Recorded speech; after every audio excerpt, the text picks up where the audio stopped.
Okay, third graders, we're going to be working on a project today called an initial mosaic. An initial is the first letter of your name.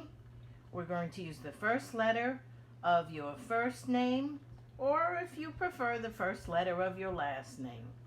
And a mosaic, well, let's take a look. A mosaic, here we go. Here's a picture of a mosaic, a nice close-up. A mosaic is a picture or a design made by placing little tiles into the picture to fill up the space. Tiles can be made of a lot of things. They can be made of wood, stones, pieces of glass, or cut pieces of paper. That's what we'll be using. And one thing about a mosaic, the tiles never touch each other. There's always a little bit of space around each tile. And sometimes you have to cut the tiles a special shape just to fit in the little space that's there. And of course, we can cut paper. This is one that I worked on, and after I was done, I'm not so happy with it. The reason I'm not happy is because I made my letter E for Ellis out of a light color, and then I made the background tiles out of a light color too. I think two light colors, I would have liked to have a really dark color there. So you need to start with a piece of construction paper for your background. I use black because I thought the colors that I'm choosing for my letter and my background were really bright colors and they would look good. This is going to be my background with all the little tiles, and this is going to be my letter. I won't use an E for this because I'm going to do a different letter. I'll just make one up. Your letter has to be a thick block letter. No skinny spaghetti letters, boys and girls. And it needs to be pretty big. You don't want a teeny little letter here because that will leave you with a lot of background to fill in.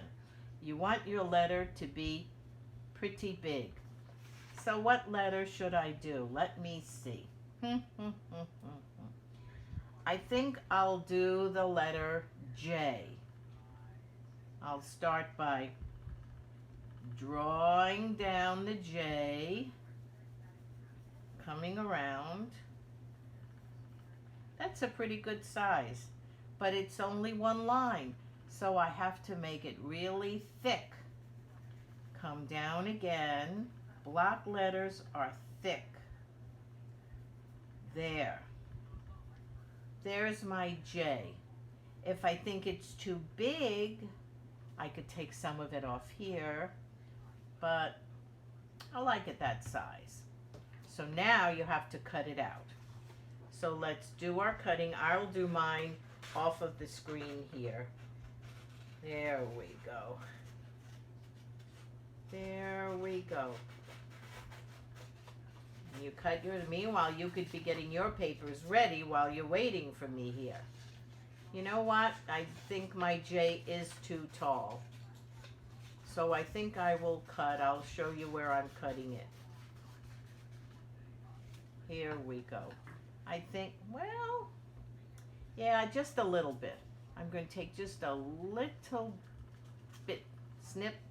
Yeah, I like the way that one looks better. Good. And now what I have to do is put my glue on the back. Now I don't want to glue it on my final paper, so I'm going to take a piece of scrap paper that I've been using and put the glue on. There we go. All over the back of the J, or whatever your letter is. You don't have to use a J. And then carefully, oh, a little sticky there, gotta hold it. Glue it down right in the middle. Don't do it at the bottom or all at the top. Get it in the middle. There we go. Now, I don't like my pencil line showing, so I'm going to hold it and I'm going to erase all my pencil lines. I don't like the way they look sticking out in the middle of my work. You have to be careful when you do this to hold the letter down while you're erasing. I want to get all of those pencil lines away. Hold it down or it'll scrunch up on you when you try and erase it. Gentle, rub it away, rub everything away. There we go. Now I'm ready. The color that I'm going to use for the background, again, is a scrap of paper that I had. I thought, wow, this would look much nicer. You decide with yours what color, and you need to cut strips. And they don't have to be all the same size or length. Some can be shorter, some can be longer, some can be wider, some can be thinner. See what I mean? You don't have to cut them all the same size. But you need a whole bunch of them. When you get a whole bunch of them cut, hold them together and just start snipping them off. And they don't have to be even. Some can be a little slanted. There we go. And snip, snip, snip till you get a big, some skinny ones. You may need those. There we go. Put them together and snip. Watch your fingers. Don't snip off your fingers. You had 10 when you started. Let's have 10 when you're done. There. A few skinny ones. There. Let's move them over to the side because we'll be working with them now.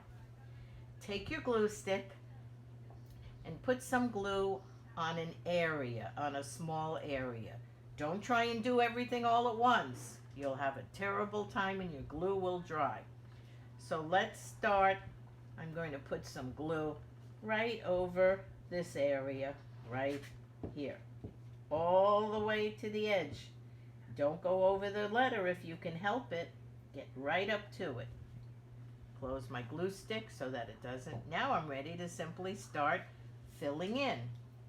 So I can start. Remember, there has to be a space around each tile. Sometimes you have to try and fit them in just right. And if it's too big, you may have to cut it. It's like, I guess it's like a puzzle. Remember, each tile has to have a space around it, even if it's just a little one. Oh, here's a nice little one here. And I'll get one right over here. Remember, leave a space around each of your paper tiles. There we go. Oh, nope. Gotta lift that one up. It's touching the other one. So I'm going to move it a little bit further away. Even though it's close, it still has a space. I'm okay. There we go. All the way down to the bottom. Now you see that little space I have? I need to cut a little one to fit in there. Let's see. That one has sort of a curvy bottom. Let's see, will that fit? Yep, still too little. Too big. Small. That's why you need scissors. There we go. Look at that. And then you continue all over with the color of your background until you have finished the whole thing. My suggestion when you're done with your sections, whenever you're done with a section, just take that old piece of scrap paper again and lay it down and just rub it over the parts you did. It gets the tiles to stick down flat. Okay, boys and girls, remember, take a picture of your work and send it to me at my Gmail. The address is on the original letter that I sent to your parents. And don't forget to put your name in the Gmail so I know who did this beautiful initial mosaic. And oh yes, don't forget to subscribe to my channel. There's a little button that says subscribe, and that'll tell you when there's a new project coming up.